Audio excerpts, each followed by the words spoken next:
G.K. Chesterton. The Noticeable Conduct of Professor Chad. Narrated by Carl Mason. Basil Grant had comparatively few friends beside myself, yet he was the reverse of an unsociable man. He would talk to anyone, anywhere, and talk not only well, but with perfectly genuine concern and enthusiasm for that person's affairs. He went through the world, as it were, as if he were always on the top of an omnibus or waiting for a train. Most of these chance acquaintances, of course, vanished into darkness out of his life. A few here and there got hooked onto him, so to speak, and became his lifelong intimates. But there was an accidental look about all of them, as if they were windfalls, samples taken at random, goods fallen from a goods train, or presents fished out of a bran pie. One would be, let us say, a veterinary surgeon with the appearance of a jockey. Another, a mild prebendary with a white beard and vague views. Another, a young captain in the Lancers, seemingly exactly like other captains in the Lancers. Another, a small dentist from Fulham, in all reasonable certainty, precisely like every other dentist from Fulham. Major Brown, small, dry, and dapper, was one of these. Basil had made his acquaintance over a discussion in a hotel cloakroom about the right hat, a discussion which reduced the little Major almost to a kind of masculine hysterics, the compound of the selfishness of an old bachelor and the scrupulosity of an old maid. They had gone home in a cab together, and then dined with each other twice a week until they died. I myself was another. I had met Grant while he was still a judge on the balcony of the National Liberal Club, and exchanged a few words about the weather. Then we had talked for about an hour about politics and God. For men always talk about the most important things to total strangers. It is because in the total stranger we perceive man himself. The image of God is not disguised by resemblances to an uncle or doubts of the wisdom of a moustache. One of the most interesting of Basil's motley group of acquaintances was Professor Chad. He was known to the ethnological world, which is a very interesting world, but a long way off this one, as the second greatest, if not the greatest authority on the relations of savages to language. He was known to the neighborhood of Hart Street, Bloomsbury, as a bearded man with a bald head, spectacles, and a patient face, the face of an unaccountable nonconformist who had forgotten how to be angry. He went to and fro between the British Museum and a selection of blameless tea shops, with an armful of books and a poor but honest umbrella. He was never seen without the books and the umbrella, and was supposed, by the lighter wits of the Persian MS room, to go to bed with them in his little brick villa in the neighborhood of Shepherd's Bush. There he lived with 3 sisters, ladies of solid goodness, but sinister demeanor. His life was happy, as are almost all the lives of methodical students, but one would not have called it exhilarating.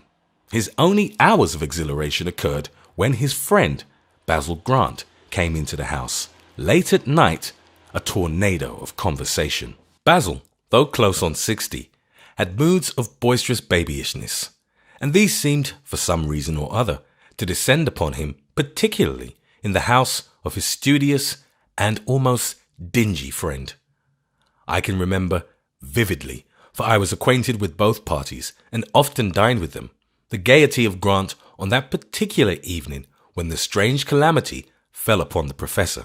Professor Chad was, like most of his particular class and type, the class that is at once academic and middle class, a radical of a solemn and old-fashioned type.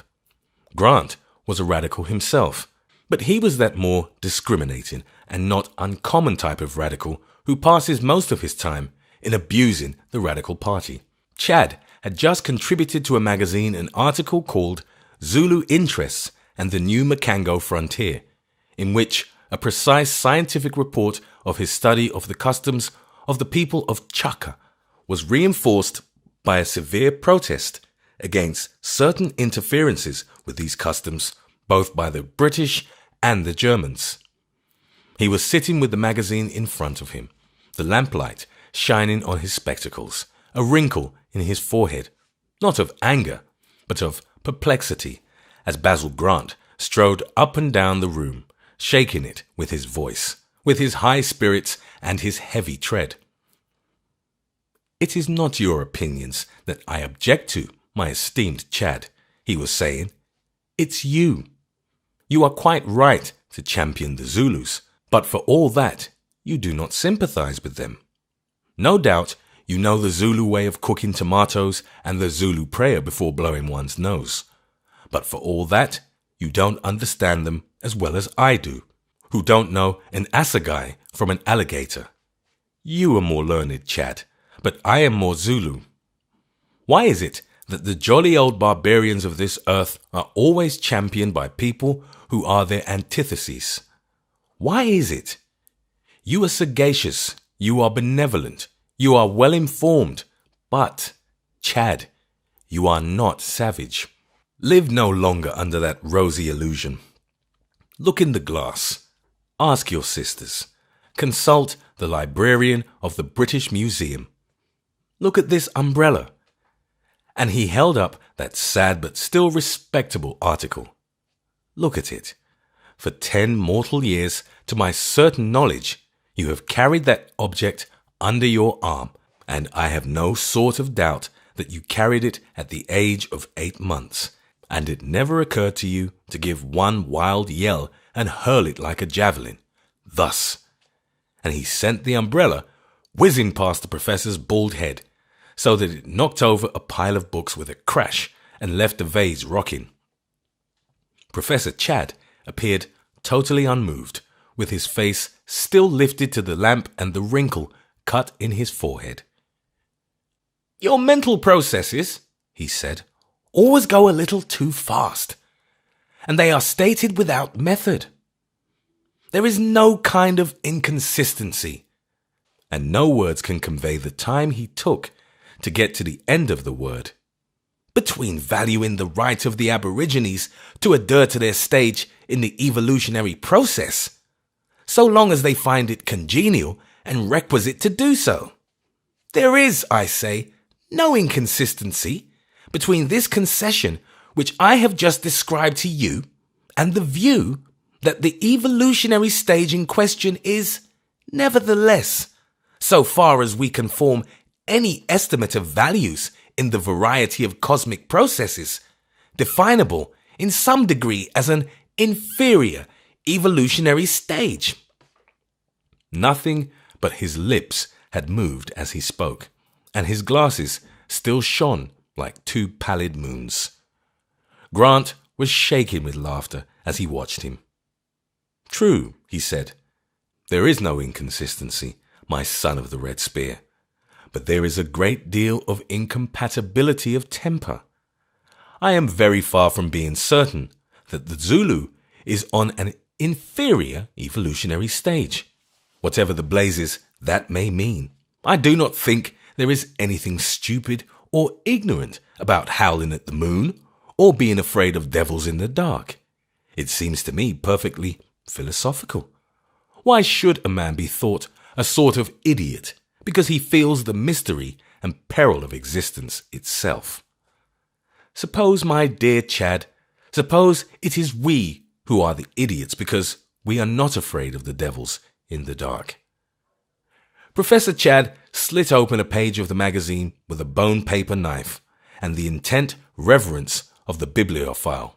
"Beyond all question," he said, "it is a tenable hypothesis. I allude to the hypotheses which I understand you to entertain, that our civilization is not, or may not be, an advance upon, and indeed if I apprehend you, is or may be a retrogression from states identical with or analogous to the state of the Zulus.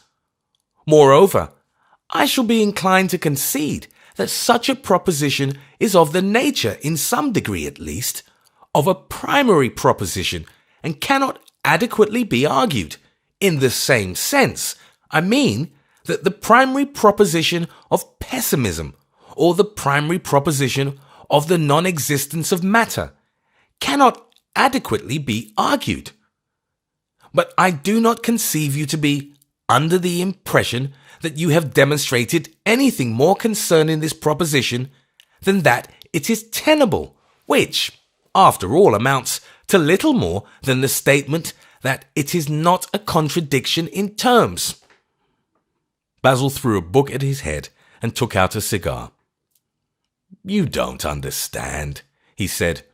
But, on the other hand, as a compensation, you don't mind smoking. Why you don't object to that disgustingly barbaric rite, I can't think. I can only say that it began when I began to be a Zulu, about the age of 10. What I maintained was that although you knew more about Zulus in the sense that you are a scientist, I know more about them in the sense that I am a savage. For instance, your theory of the origin of language. Something about its having come from the formulated, secret language of some individual creature.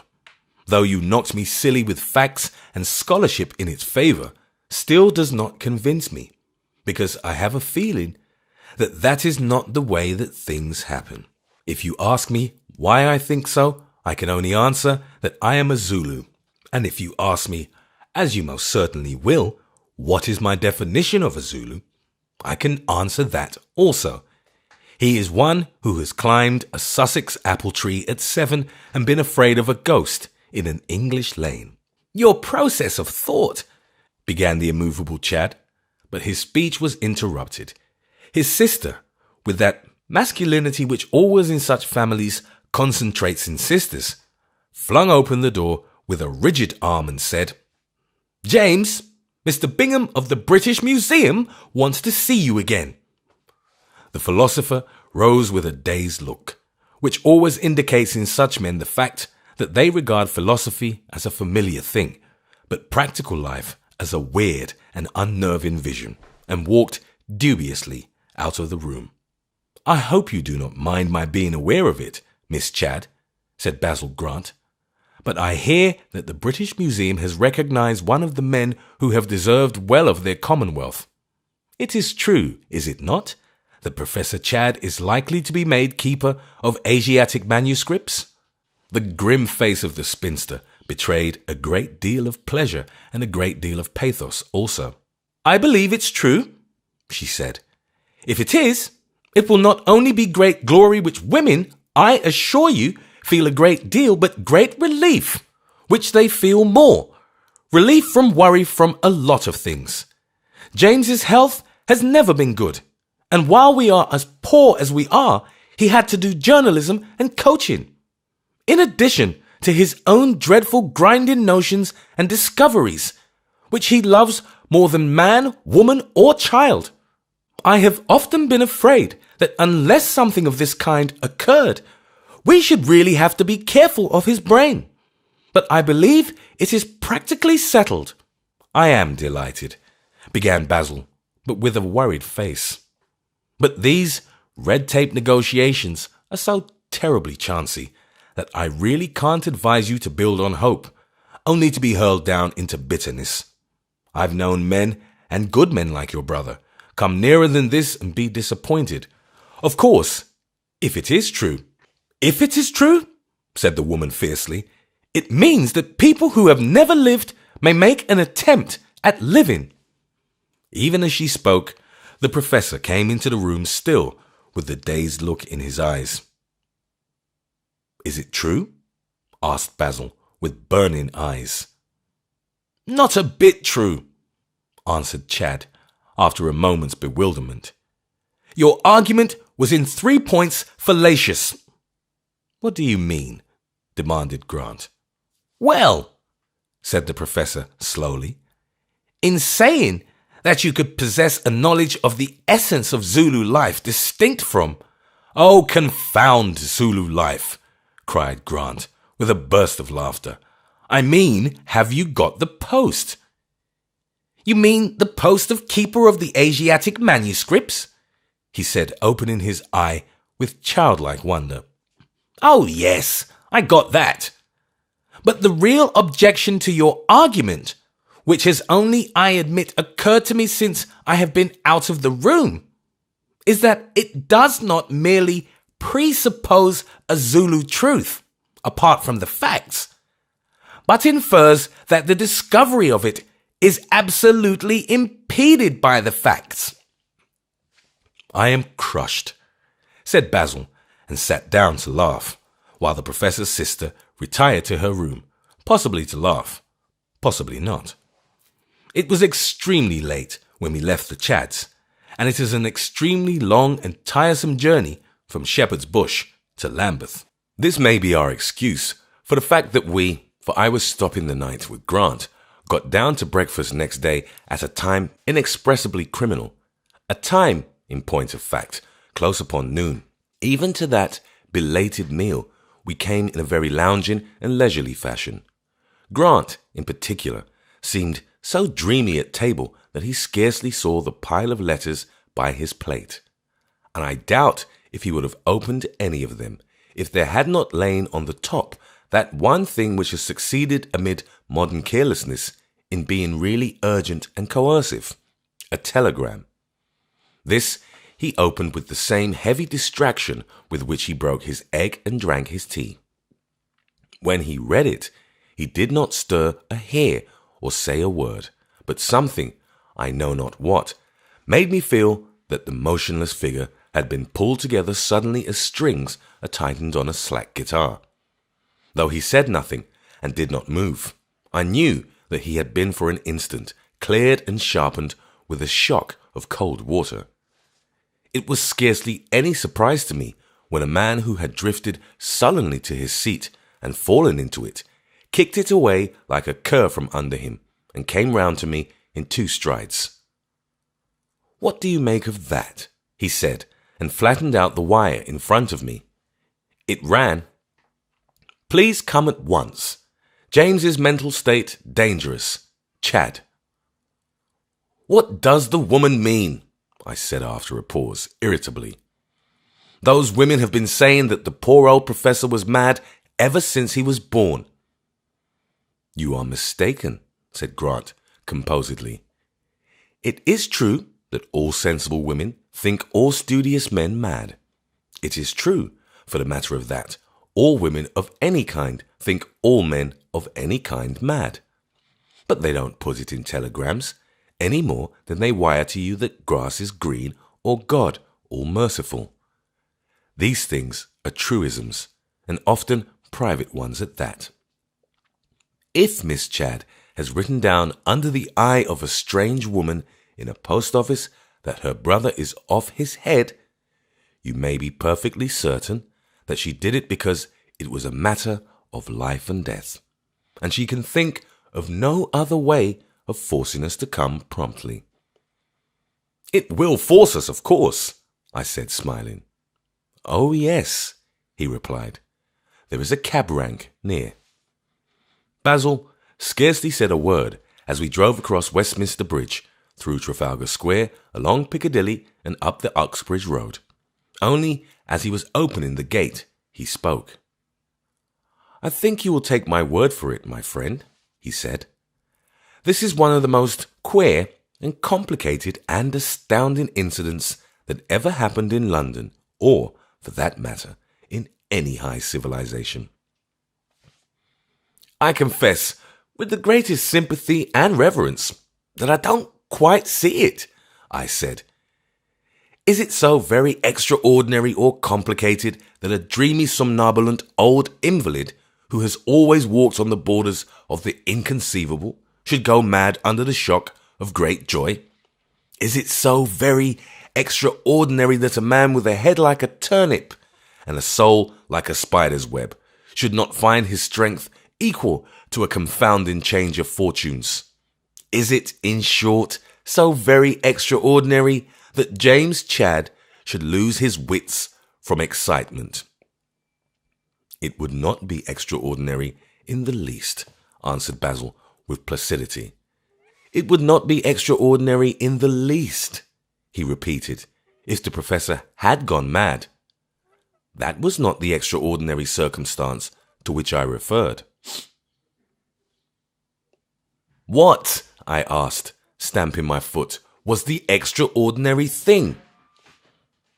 The extraordinary thing, said Basil, ringing the bell, is that he has not gone mad from excitement. The tall and angular figure of the eldest Miss Chadd blocked the doorway as the door opened. Two other Miss Chadds seemed in the same way to be blocking the narrow passage and the little parlour. There was a general sense of their keeping something from view. They seemed like three black-clad ladies in some strange play of Maeterlinck, veiling the catastrophe from the audience in the manner of the Greek chorus. "Sit down, won't you?" said one of them, in a voice that was somewhat rigid with pain. "I think you had better be told first what has happened." Then, with her bleak face looking unmeaningly out of the window, she continued in an even and mechanical voice. "I had better state everything that occurred just as it occurred. This morning I was clearing away the breakfast things. My sisters were both somewhat unwell and had not come down.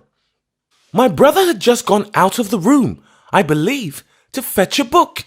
He came back again, however, without it, and stood for some time staring at the empty grate. I said, 'Were you looking for anything I could get?' He did not answer. But this constantly happens, as he is often very abstracted. I repeated my question, and still he did not answer.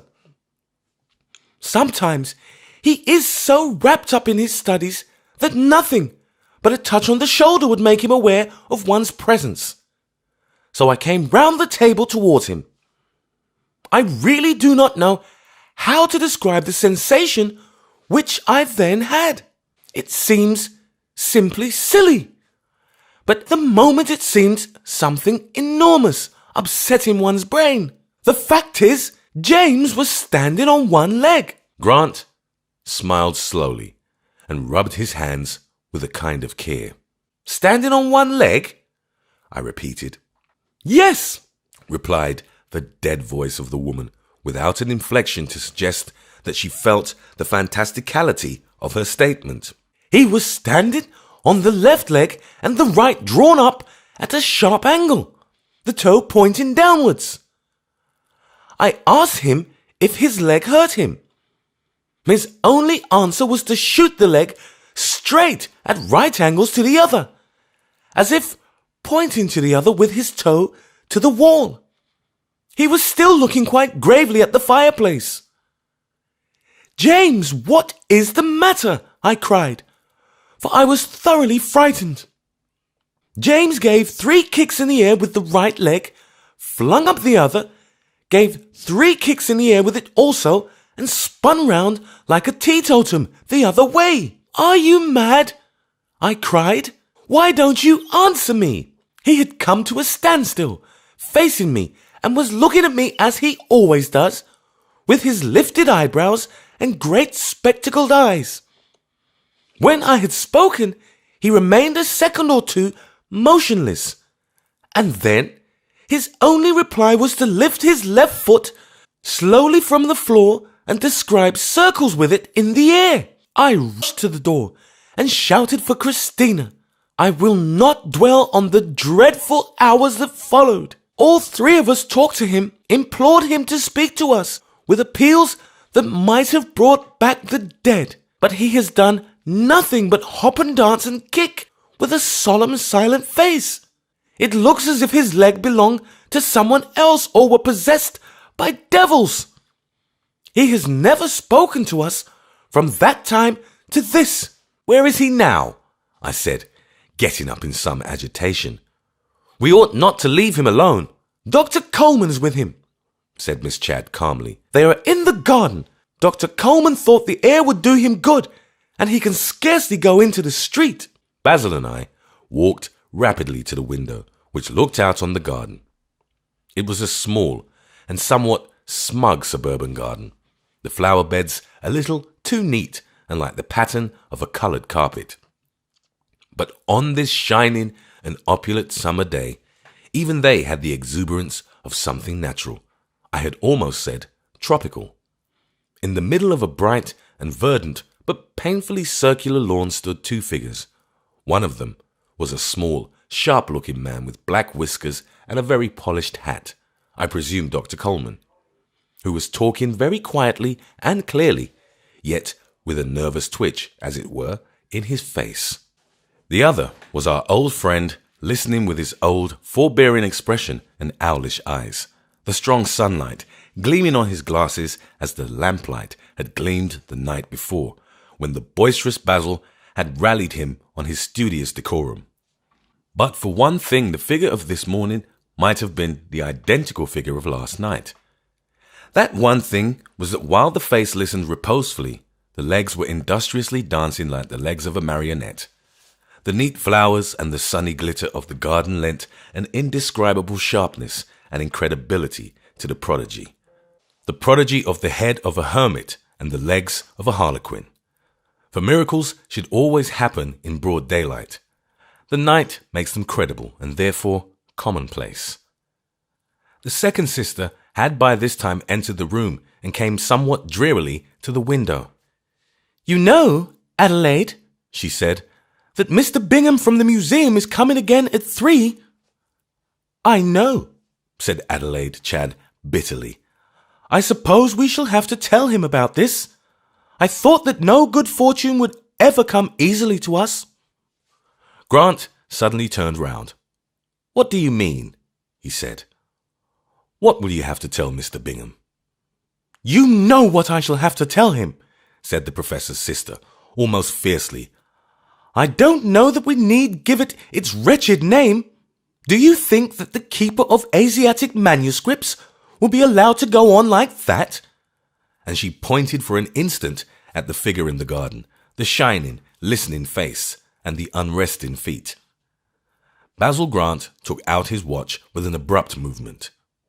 "When did you say the British Museum man was coming?" he said. 3 o'clock, said Miss Chadd briefly. "Then I have an hour before me," said Grant, and without another word, threw up the window and jumped out into the garden. He did not walk straight up to the doctor and lunatic, but strolling round the garden path, drew near them cautiously and yet apparently carelessly. He stood a couple of feet off them, seemingly counting halfpence out of his trousers pocket, but as I could see, looking up steadily under the broad brim of his hat. Suddenly he stepped up to Professor Chadd's elbow and said in a loud, familiar voice, "Well, my boy, do you still think the Zulus are inferiors?" The doctor knitted his brows and looked anxious, seeming to be about to speak. The professor turned his bald and placid head towards Grant in a friendly manner, but made no answer, idly flinging his left leg about.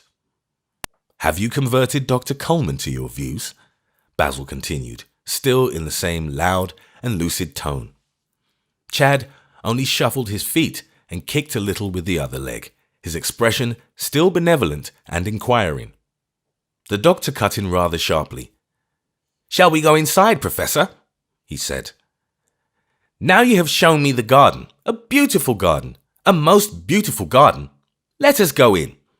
And he tried to draw the kicking ethnologist by the elbow, at the same time whispering to Grant, "I must ask you not to trouble him with questions. Most risky.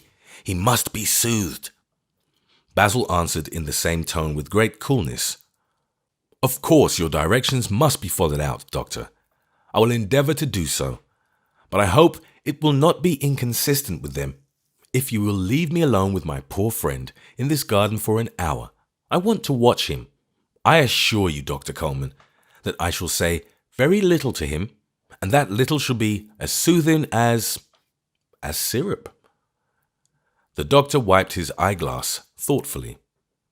"It is rather dangerous for him," he said, "to be long in the strong sun without his hat, with his bald head too." "That is soon settled," said Basil composedly, and took off his own big hat and clapped it on the egg-like skull of the professor. The latter did not turn round, but danced away with his eyes on the horizon. The doctor put on his glasses again, looked severely at the two for some seconds, with his head on one side like a bird's, and then saying shortly, "All right," strutted away into the house, where the three Mrs. Chadd were all looking out from the parlour window onto the garden. They looked out on it with hungry eyes for a full hour without moving, and they saw a sight which was more extraordinary than madness itself.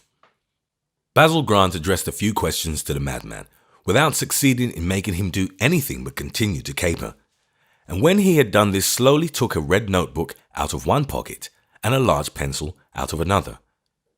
He began hurriedly to scribble notes. When the lunatic skipped away from him, he would walk a few yards in pursuit, stop, and make notes again. Thus they followed each other round and round the foolish circle of turf, the one writing in pencil with the face of a man working out a problem, the other leaping and playing like a child.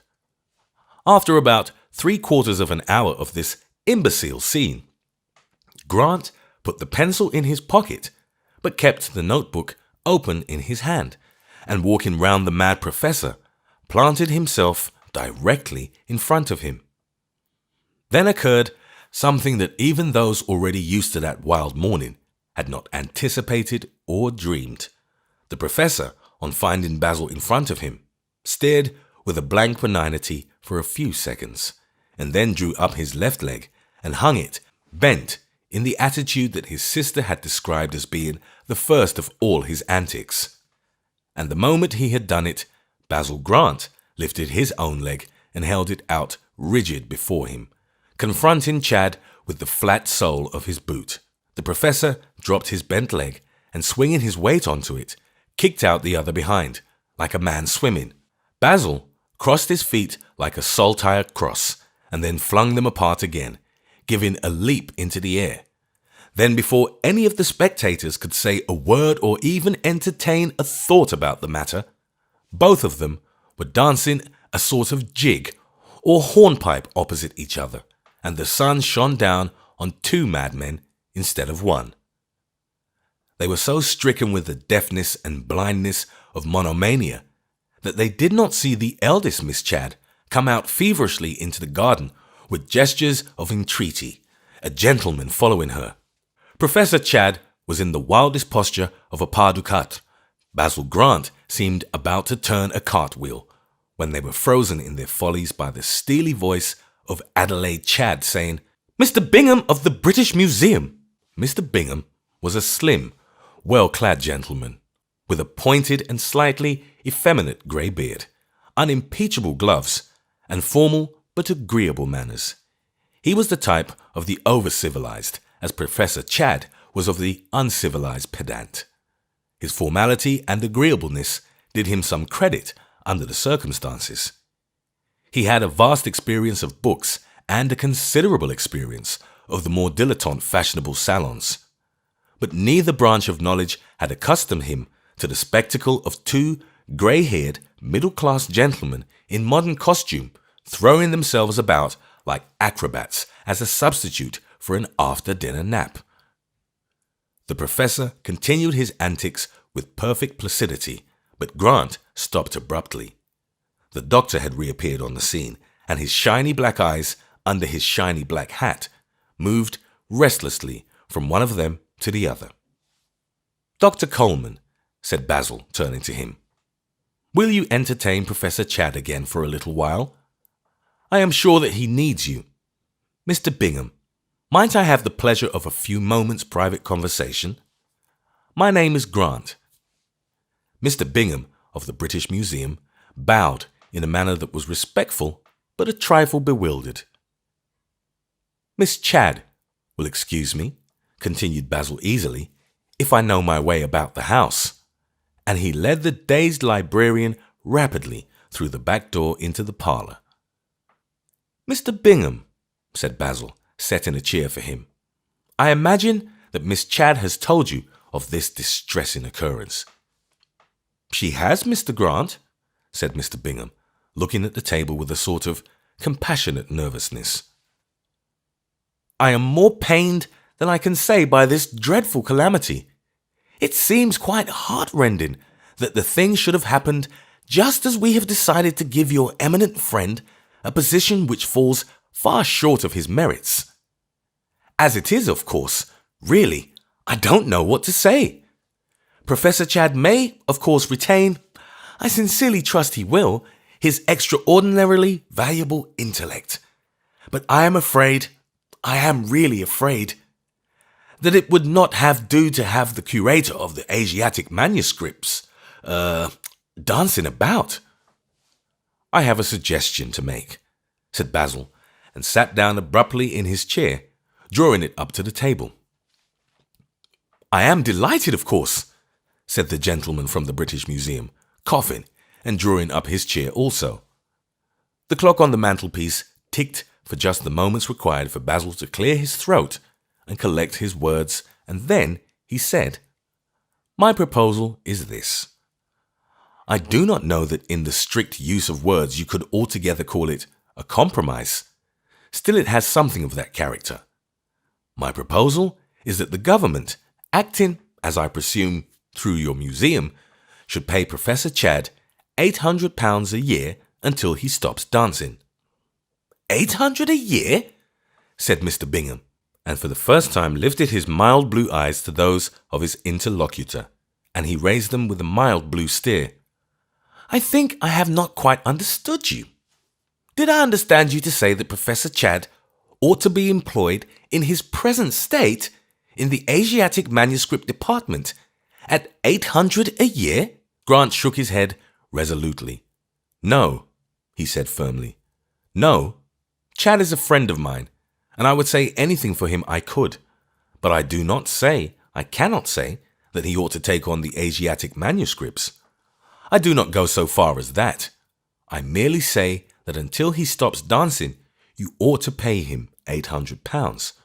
Surely you have some general fund for the endowment of research." Mr. Bingham looked bewildered. "I really don't know," he said, blinking his eyes, "what you are talking about. Do you ask us to give this obvious lunatic nearly 1,000 a year for life?" "Not at all," cried Basil, keenly and triumphantly. "I never said for life. Not at all." "What for, then?" asked the meek Bingham, suppressing an instinct meekly to tear his hair. "How long is this endowment to run? Not till his death? Till the judgment day?" "No," said Basil, beaming, "but just what I said. Till he has stopped dancing." And he lay back with satisfaction and his hands in his pockets. Bingham had by this time fastened his eyes keenly on Basil Grant and kept them there. "Come, Mr. Grant," he said, "do I seriously understand you to suggest that the government pay Professor Chadd an extraordinarily high salary simply on the ground that he has, pardon the phrase, gone mad? That he should be paid more than 4 good clerks solely on the ground that he is flinging his boots about in the backyard?" "Precisely," said Grant composedly. "That this absurd payment is not only to run on with the absurd dancing, but actually to stop with the absurd dancing." "One must stop somewhere," said Grant. "Of course." Bingham rose and took up his perfect stick and gloves. "There is really nothing more to be said, Mr. Grant," he said coldly. "What you are trying to explain to me may be a joke, a slightly unfeeling joke. It may be your sincere view, in which case I ask your pardon for the former suggestion. But in any case, it appears quite irrelevant to my duties. The mental morbidity, the mental downfall of Professor Chadd is a thing so painful to me that I cannot easily endure to speak of it. But it is clear there is a limit to everything, and if the Archangel Gabriel went mad, it would sever his connection, I am sorry to say, with the British Museum Library." He was stepping towards the door, but Grant's hand, flung out in dramatic warning, arrested him. "Stop," said Basil sternly. "Stop while there is yet time. Do you want to take part in a great work, Mr. Bingham? Do you want to help in the glory of Europe, in the glory of science? Do you want to carry your head in the air when it is bald or white because of the part that you bore in a great discovery? Do you want—" Bingham cut in sharply. "And if I do want this, Mr. Grant?" "Then," said Basil lightly, "your task is easy. Get Chad £800 a year till he stops dancing." With a fierce flap of his swinging gloves, Bingham turned impatiently to the door, but in passing out of it, found it blocked. Dr. Coleman was coming in. "Forgive me, gentlemen," he said in a nervous, confidential voice. "The fact is, Mr. Grant, I have made a most disturbing discovery about Mr. Chad." Bingham looked at him with grave eyes. "I was afraid so," he said. "Drink, I imagine." "Drink?" echoed Coleman, as if that were a much milder affair. "Oh, no, it's not drink." Mr. Bingham became somewhat agitated, and his voice grew hurried and vague. "Homicidal mania?" he began. No, said the medical man impatiently. "Thinks he's made of glass?" said Bingham feverishly. "Or says he's God, or—" "No," said Dr. Coleman sharply. "The fact is, Mr. Grant, my discovery is of a different character. The awful thing about him is—" "Oh, go on, sir," cried Bingham in agony. "The awful thing about him is," repeated Coleman with deliberation, "that he isn't mad." "Not mad?"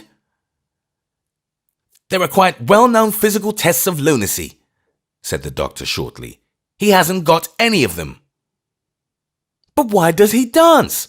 cried the despairing Bingham. "Why doesn't he answer us? Why hasn't he spoken to his family?" "The devil knows," said Dr. Coleman coolly. "I'm paid to judge of lunatics, but not of fools. The man's not mad." "What on earth can it mean? Can't we make him listen?" said Mr. Bingham. "Can none get into any kind of communication with him?" Grant's voice struck in sudden and clear like a steel bell. "I shall be very happy," he said, "to give him any message you like to send." Both men stared at him. "Give him a message?" they cried simultaneously. "How will you give him a message?" Basil smiled in his slow way. "If you really want to know how I shall give him your message," he began, but Bingham cried, Of course, with a sort of frenzy. "Well," said Basil, "like this." And he suddenly sprang a foot into the air, coming down with crashing boots, and then stood on one leg. His face was stern, though this effect was slightly spoiled by the fact that one of his feet was making wild circles in the air. "You drive me to it," he said. "You drive me to betray my friend, and I will, for his own sake, betray him." The sensitive face of Bingham took on an extra expression of distress, as of one anticipating some disgraceful disclosure. "Anything painful, of course," he began. Basil let his loose foot fall on the carpet with a crash that struck them all rigid in their feeble attitudes. "Idiots!" he cried. "Have you seen the man? Have you looked at James Chad going dismally to and fro from his dingy house to your miserable library, with his futile books and his confounded umbrella, and never seen that he has the eyes of a fanatic? Have you never noticed, stuck casually behind his spectacles and above his seedy old collar, the face of a man who might have burned heretics or died for the philosopher's stone? It is all my fault, in a way. I lit the dynamite of his deadly faith. I argued against him on the score of his famous theory about language, the theory that language was complete in certain individuals and was picked up by others simply by watching them. I also chaffed him about not understanding things in rough and ready practice. What has this glorious bigot done? He has answered me. He has worked out a system of language of his own. It would take too long to explain. He has made up, I say, a language of his own. And he has sworn that till people understand it, till he can speak to us in this language, he will not speak in any other. And he shall not. I have understood by taking careful notice, and by heaven, so shall the others. This shall not be blown upon. He shall finish his experiment. He shall have £800 a year from somewhere till he has stopped dancing. To stop him now is an infamous war on a great idea. It is a religious persecution. Mr. Bingham held out his hand cordially. I thank you, Mr. Grant, he said. I hope I shall be able to answer for the source of the £800, and I fancy that I shall. Will you come in my cab? No, thank you very much, Mr. Bingham, said Grant heartily. I think I will go and have a chat with the professor in the garden. The conversation between Chad and Grant appeared to be personal and friendly. They were still dancing when I left.